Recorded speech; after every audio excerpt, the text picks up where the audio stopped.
news broadcast. Now the top stories for today.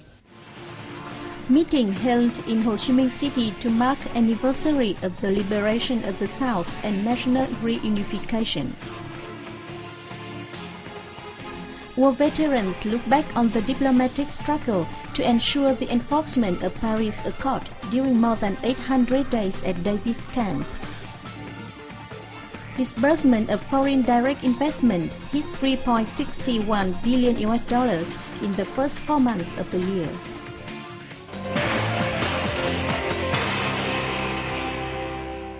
April 29th, Ho Chi Minh City held a grand meeting to celebrate the 37th anniversary of the liberation of the South and national reunification, April 30th. Prime Minister Nguyễn Tấn Dũng joined many party and government officials, as well as local authorities and people at the meeting. Addressing the ceremony, Chairman of the Ho Chi Minh City People's Committee, Lê Hoàng Quân, affirmed the immortal value of the resistance war for national independence with the Great Spring Victory in 1975. They were victories of trust and justice, the results of the long and hard struggle over the country under the leadership of the Communist Party of Vietnam, he said. Building on the victory, Ho Chi Minh City overcame many difficulties to implement the renewal course, gaining great socio-economic achievements. City, a large technological center of the country.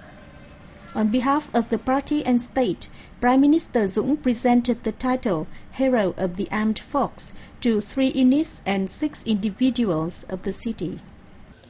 Early February 1973, only days after the Paris Accord was signed, 2 military missions of the Provisional Revolutionary Government of the Republic of South Vietnam and the Democratic Republic of Vietnam were present at Davis Camp, located in the area of Tân Sơn Nhất Airport.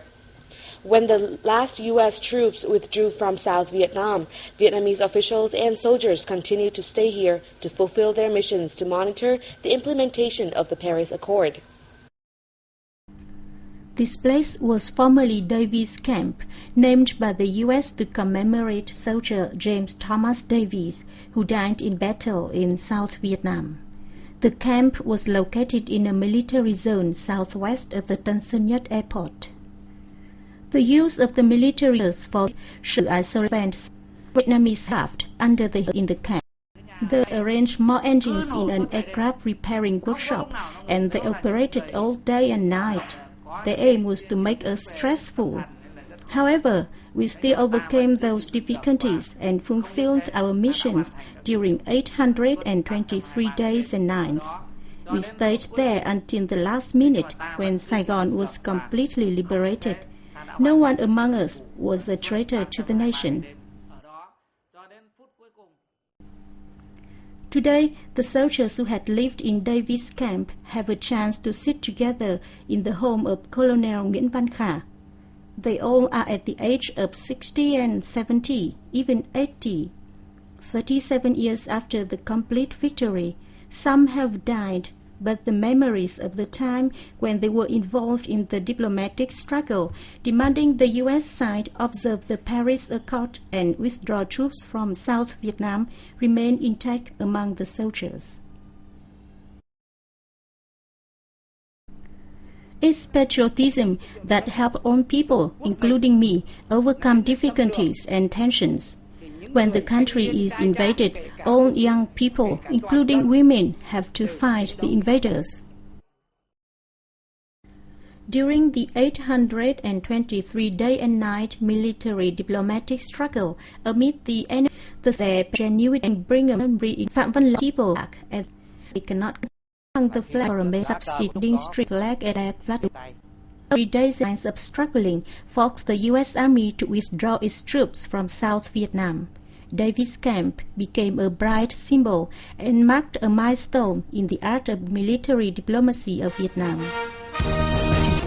Being on 85, the independent cabinet and conditionally independence national city has station in on the 20th city helped me great protection in education and Savannah delegation, saying it will help tighten the fine traditional relationship between the two localities. For his part, the Savannakhet leader expressed a wish to see more investors from Vietnam as well as Ho Chi Minh City do business in Savannakhet. He thanked Ho Chi Minh City for granting scholarships to many Savannakhet students and expressed hope to receive continued support in education and training.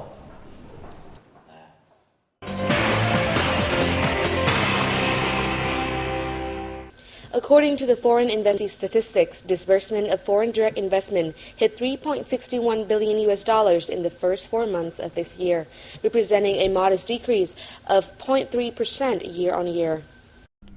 However, the period witnessed a significant slump in total amount of FDI committed to the country, with $4,267 million, equivalent to only 65.5% of the figure of the same period last year. Processing and manufacturing surpassed real estate to become the most attractive sector to foreign investors. It absorbed $2.3 billion, 50% of the total FDI. The real estate sector ranked second with $1.57 billion, making up 37% of the total FDI, while the transport and storage sector came third with $180 million. Southern Bình Dương province drew the largest share of FDI with $1.58 billion, including the Japanese invested Tokyo Bình Dương urban area with $1.2 billion. Out of 32 nations and territories, Japan was the leading source of foreign investment, pumping $2.86 billion into Vietnam in the period. The Leather and Footwear Association reported that footwear exports reached $500 million in April. This represents a year-on-year increase of 30%.